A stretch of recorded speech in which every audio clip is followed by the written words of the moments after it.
Hi everyone, we're up to the last leg of my non-fiction bookshelf tour. We are up to biographies and autobiographies. So here we have Portrait of an Artist as a Young Man by James Joyce. Sort of not entirely a biography, but essentially is, and it's just, you know, one of those classics. This is a really old copy that smells really old. Shadowlands. This is the novelization of the film about C.S. Lewis's romance with Joy Gresham. And I wouldn't exactly call it a biography, but it's a lovely tale and a really sweet film if you haven't seen the film, so it sits in this collection. Michael J. Fox's Lucky Man, which was very moving. I really would like to read his second one that's out and whose name I've forgotten, but I will read it one day because he writes really, really well. These do not live here, so they need to find somewhere else to belong. But The Tent by Margaret Atwood is a collection of short stories by her, so I need to put that somewhere else with some short stories. Negotiating with the Dead, I suppose it lives here. It's also by Margaret Atwood, and it's a book about writing. But it also covers aspects of her life as she was growing up and what she learnt about writing and stuff, so it sorta fits in, sorta. Raina Maria Wilke's Letters to a Young Poet, not really a biography, but it didn't have anywhere else to live, really, because it's not exactly poetry either. But these are really, really moving letters about life and about wanting to be an artist and what you want to do with your life in order to achieve the things you want. So, it's good stuff. My Name Escapes Me, The Diary of a Retiring Actor by Alec Guinness. This is very, very, very amusing and clever. He was a smart man. This is, of course, Obi-Wan Kenobi, not Ewan McGregor. Where am I? Aha! Okay.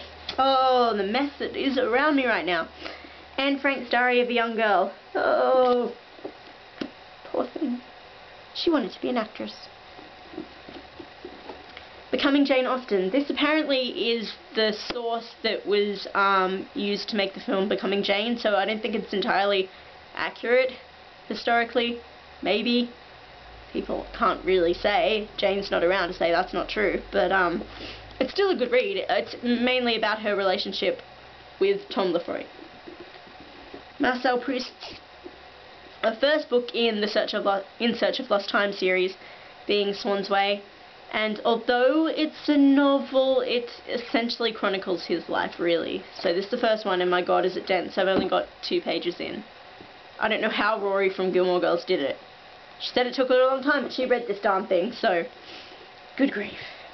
M. Dillard, The Writing Life, about writing. There's some really lovely quotes about writing in here. And this is An American Childhood. This is about her childhood. And I really like her writing style. I've never read any of her novels, though, which I find funny, but I have these. And Any Feminist Has to Have Something by Germaine Greer in her bookshelf pile, mainly so her father can laugh at her and say, "You're a bra burner." I have Shakespeare's Wife by Germaine Greer.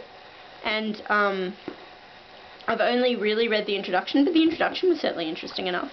And I do hear that Shakespeare's Wife gets a really bad rap in how she's presented, so I would like to delve into this a bit more. So, okie doke.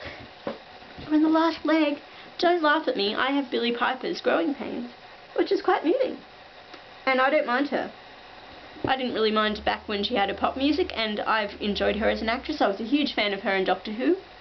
So, and there's lovely photos in here from, like, Doctor Who filming and stuff, too. The Brontes, A Life in Letters. Letters between the Bronte sisters, and between their family, and between their friends, and so on and so forth, and yay for the Brontes. What a talented family. Speaking of which, Charlotte Bronte, A Passionate Life, a biography, not the one by Elizabeth Gaskell, who was of course her friend, and the author of novels such as North and South. I would like to read that one, even though people say it's sort of an inaccurate portrayal because it was quite biased, because they were mates, but this one was very good. And yeah, I think just for completion's sake, I'd like to get Gaskell's one day. Yay, Germaine Greer! This was really cheap somewhere. It's called The Whole Woman. What she's talking about, I'm not sure. But I do have some more Germaine Greer. Just to say I do. And last but certainly not least, Without You, a memoir of love, loss, and the musical Rent by Anthony Rapp, who of course was the original Mark in Rent. and this is about a lot of things, but especially his mother's passing. I think it was just after Rent came on stage, and of course Jonathan Larson's passing, and the impact of Rent and his own life and stuff, and it's really good, especially if you're a musical buff like me. So that's been my non-fiction bookshelf tour. I now need to clean it all up and have a nap, because I am very tired. So that's all for now. I have to get through finishing something out of all the books I'm reading at the moment in my huge library pile sitting over there. Poison Study finally came through, so I've had Fire Study and Magic Study sitting there, but the first one hasn't been here, so I haven't been able to do anything with them. But I have Poison Study now, so I can read that series. Hooray! I think I'm a little loopy because I need to sleep, so hope you've enjoyed this bookshelf tour. This is going to take so long to get uploaded. I hate my computer. But anyway, until I have a book review for you, hopefully something will come soon. And I'll see you all then. And until then, take care everyone, and happy reading.